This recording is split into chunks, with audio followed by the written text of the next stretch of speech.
सुनिए, आपकी सफाई की ये आदत आपको अंदर से खत्म कर रही है। हम इतने व्यस्त हो गए हैं अपने घरों को, अपने हाथों को, अपने खाने को साफ करने में कि हमने अनजाने में एक मास एक्सटिंक्शन शुरू कर दिया है। और ये एक्सटिंक्शन किसी जंगल में नहीं हो रहा, ये हो रहा है आपके पेट के अंदर। हजारों साल पुराने वो माइक्रोब्स जो हमारे पूर्वजों के साथ इवॉल्व हुए, जो हमारी इम्यूनिटी बनाते थे, हमारा मूड रेगुलेट करते थे, हमें बीमारियों से बचाते थे, वो एक एक करके मिट रहे हैं और हम उन्हें खुद मार रहे हैं। ये आपकी बायोलॉजिकल हेरिटेज है और हम इसे हमेशा के लिए खो रहे हैं। भाग 1, हमारे पेट का अदृश्य संसार, दी गोस्ट इन आवर गट। जरा सोचिए, आपके पेट में इस वक्त करीब 38 ट्रिलियन माइक्रो ऑर्गेनिजम्स रह रहे हैं। 38 ट्रिलियन, ये इतनी बड़ी तादाद है कि आपके शरीर में जितनी सेल्स है उससे ज्यादा बैक्टीरिया है। ये आपका गट माइक्रोबायोम है। ये कोई इन्फेक्शन नहीं है, ये आपका सबसे पुराना दोस्त है। लेकिन 2026 की एक रिपोर्ट ने साइंटिस्ट को हिला कर रख दिया। शहरों में रहने वाले लोगों ने, यानी हम जैसे लोगों ने, अपने एंसेस्ट्रल माइक्रोबियल डाइवर्सिटी का करीब 50% खो दिया है। उनके मुकाबले जो आज भी गांवों में, जंगलों में, मिट्टी के करीब रहते हैं, आधी डाइवर्सिटी गायब। इसे समझने के लिए एक कॉन्सेप्ट है हाइजीन हाइपोथेसिस। 1989 में पहली बार एक ब्रिटिश साइंटिस्ट डेविड स्ट्रैचन ने इस पर बात की थी। उनका कहना था, बच्चे जितने साफ माहौल में पलते हैं, उनका इम्यून सिस्टम उतना ही कमजोर होता है, क्योंकि हमारा इम्यून सिस्टम एक आर्मी की तरह है और हर आर्मी को ट्रेनिंग चाहिए। वो ट्रेनिंग मिलती थी मिट्टी से, जानवरों से, कच्चे खाने से, पानी से। लेकिन जब से हमने हर चीज को सैनिटाइज करना शुरू किया, हमारी ये इंटरनल आर्मी बिना दुश्मन के, बिना ट्रेनिंग के अपनों पर ही हमला करने लगी। Auto immune disease, allergies, inflammation. हमारे पूर्वज एक इनविजिबल इकोसिस्टम के साथ जीते थे। उनके पेट में बैक्टीरिया का एक ऐसा संसार था जो हजारों सालों में बना था और हमने उसे सिर्फ 1-2 जनरेशंस में तबाह कर दिया।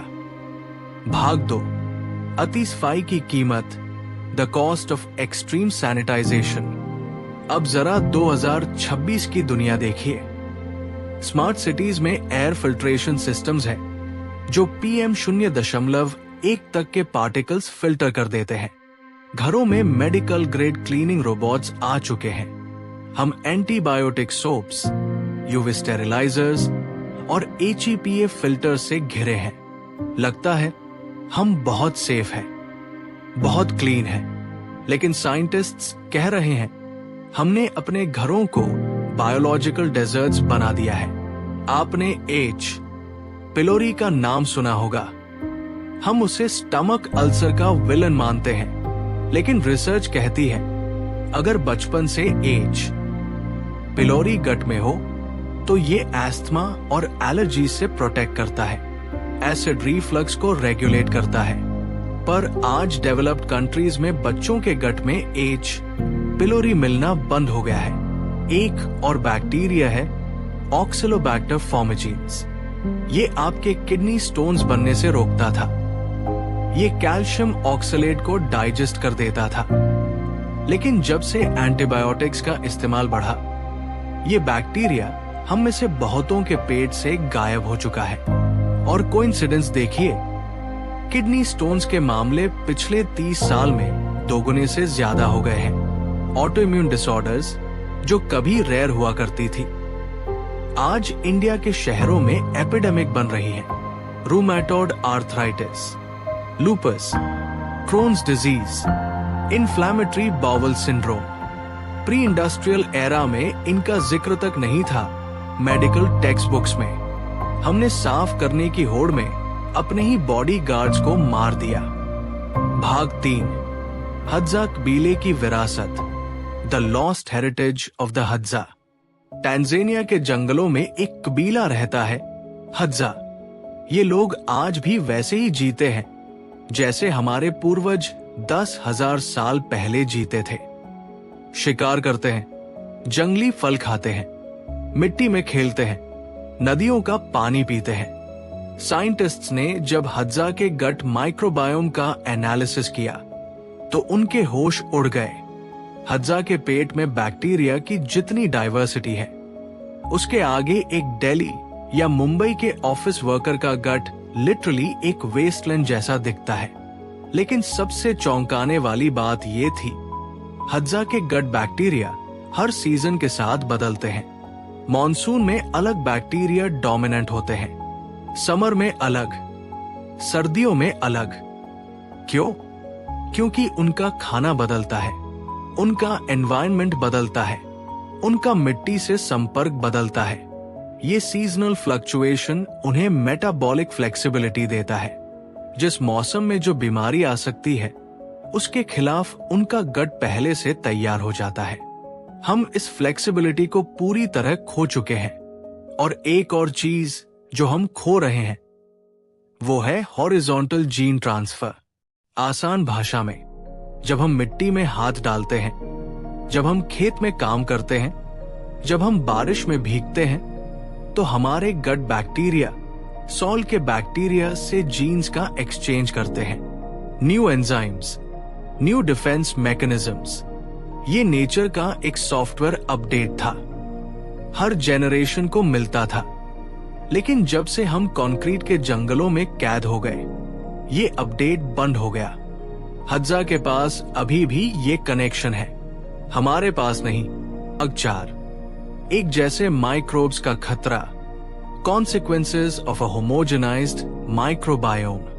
2026 में एक बड़ी स्टडी आई जिसने मेटाबॉलिक सिंड्रोम यानी diabetes, obesity, high blood pressure का एक साथ होना को डायरेक्टली गट बैक्टीरिया की लॉस से कनेक्ट किया। जिन लोगों के गट में स्पेसिफिक बैक्टीरिया जैसे अकरमांसिया म्यूजिनिफिला और फैकेलिबैक्टीरियम प्रोस्नेट्स की कमी थी, उनमें मेटाबॉलिक सिंड्रोम का खतरा कई गुना ज्यादा था। ये बैक्टीरिया इन्फ्लेमेशन को कंट्रोल करते हैं, इंसुलिन सेंसिटिविटी बनाए रखते हैं और शहरी जीवन शैली में ये बैक्टीरिया सबसे पहले गायब होते हैं। अब एक और बात जो आपको शायद किसी ने नहीं बताई, आपका पेट आपके दिमाग से बात करता है। इसे कहते हैं गट ब्रेन एक्सिस। आपके गट में करीब 100 मिलियन नर्व सेल्स हैं, इसीलिए गट को सेकंड ब्रेन भी कहते हैं। आपके 90% सेरोटोनिन, वो केमिकल जो आपको खुश रखता है, गट में बनता है। अब सोचिए, जब गट की बैक्टीरिया की डाइवर्सिटी कम होती है तो सेरोटोनिन प्रोडक्शन कम होता है, एंजाइटी बढ़ती है, डिप्रेशन के चांसेस बढ़ते हैं, फोकस कम होता है। क्या आपको लगता है कोइंसिडेंस है कि जैसे जैसे शहरीकरण बढ़ा है, मेंटल हेल्थ की समस्याएं भी बढ़ी हैं? और आखिर में सबसे बड़ा खतरा, किसान जानते हैं एक ही फसल बार बार उगाओ तो जमीन कमजोर हो जाती है, और अगर कोई एक डिजीज आए तो पूरी फसल तबाह। यही हमारे गट के साथ हो रहा है। जब गट में डाइवर्सिटी कम होती है, माइक्रोबियल मोनोकल्चर बन जाती है, तब कोई एक ऑपर्चुनिस्टिक पैथोजन आता है और बड़ी तेजी से डोमिनेट कर लेता है। सी डिफिसाइल जैसा बैक्टीरिया जो किसी जमाने में रेयर था, आज हॉस्पिटल्स में एक बड़ी प्रॉब्लम है। डाइवर्सिटी ही प्रोटेक्शन है और हम डाइवर्सिटी खो रहे हैं। भाग 5, अपने भीतर का जंगल वापस लाओ, रीबिल्डिंग द ह्यूमन इंटीरियर।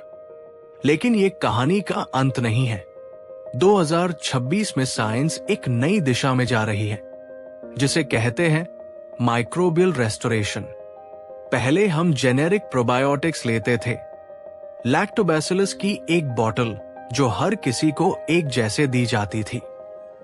लेकिन नई रिसर्च कह रही है हर इंसान का गट माइक्रोबायोम उसके एंसेस्ट्री, उसकी जियोग्राफी, उसके लाइफस्टाइल पर डिपेंड करता है। अब साइंटिस्ट्स ऐसे पर्सनलाइज्ड माइक्रोबियल थेरेपीज डेवलप कर रहे हैं जो स्पेसिफिक एंसेस्ट्रल स्ट्रेन्स को टारगेट करती है। भारतीय लोगों के लिए अलग, अफ्रीकी मूल के लोगों के लिए अलग। लेकिन आपको लैब का इंतजार करने की जरूरत नहीं। अभी, आज आप कुछ कर सकते हैं। पहली बात, खाने में डाइवर्सिटी लाइए। 30 से ज्यादा अलग अलग प्लांट फूड्स हर हफ्ते। दाल, सब्जी, अनाज, वैरायटी बढ़ाइए। हर तरह का फाइबर हर तरह के बैक्टीरिया को खाना देता है। दूसरी बात, फर्मेंटेड फूड्स। हमारी दादी नानी जानती थी। दही, छाछ, कांजी, इडली, डोसे का बैटर, ये सब प्रोबायोटिक फूड्स हैं। ये कल्चर हमारे पास पहले से था। तीसरी बात, मिट्टी से दोबारा जुड़िए। वीकेंड में पार्क में बैठिए, गार्डनिंग करिए, बच्चों को मिट्टी में खेलने दीजिए। हर सैनिटाइजर मत लगाइए हर वक्त। चौथी बात, एंटीबायोटिक्स का इस्तेमाल सिर्फ तब जब सच में जरूरी हो, हर बुखार पर नहीं। और साइंटिस्ट्स एक और बड़ा सपना देख रहे हैं। फ्यूचर के सिटीज ऐसे डिजाइन होंगे जहां बिल्डिंग्स में माइक्रोबायोम फ्रेंडली मटेरियल्स होंगे। हॉस्पिटल्स में स्टेराइल जोन्स के साथ साथ माइक्रोबियल गार्डन्स भी होंगे। आर्किटेक्चर और मेडिसिन मिलकर ऐसे स्पेसेस बनाएंगे जो इंसानों को उनके माइक्रोबियल हेरिटेज से जोड़े, न कि उससे दूर करे। क्योंकि हम अकेले नहीं हैं, हम एक चलता फिरता इकोसिस्टम है। हमारे अंदर वो हजारों साल की विरासत है जो हर एक जीत में शामिल थी, हर एपिडेमिक से बचाव में, हर जेनरेशन की इम्यूनिटी में। उस विरासत को मत खोने देना। अपने भीतर का जंगल वापस लाइए।